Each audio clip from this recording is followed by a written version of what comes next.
প্রদীপ প্রজ্বলনের মাধ্যমে টেট 2 পরীক্ষার্থীদের 3 দিন ব্যাপী ফ্রি কোচিং সেন্টারের সূচনা করেন মন্ত্রী শুক্লাচরণ ডোয়াদিয়া।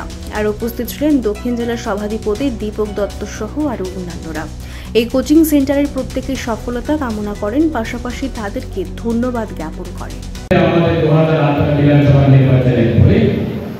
এডুকেশন ডিপার্টমেন্টে বিভিন্ন রিক্রুটমেন্ট করা হয়েছে, কিন্তু আজ অবধি কোনো একজন ব্যক্তি যাদেরকে আমরা চাকরি দিয়েছি এডুকেশন ডিপার্টমেন্ট, কোনো ব্যক্তির চাকরি আজকে পর্যন্ত সেটা দেয়নি হচ্ছে বলে কেউ আজকে সেই ডেলিগেশন উঠাতে পারেনি।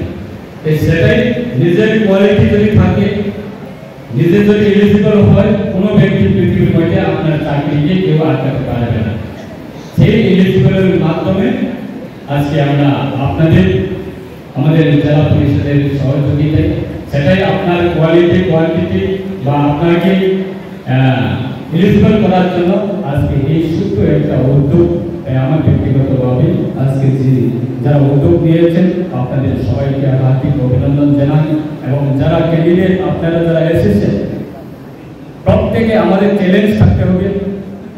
আমার সঙ্গে দুজন চেয়ারে বসে রয়েছে, কিন্তু দুজন চেয়ারে বসে থাকা সেই দুইজনের মধ্যে কম্পিটিশন থাকতে হবে যে আমি ওনার থেকে আমি বেশি মার্ক আমি অ্যাচিভ করব।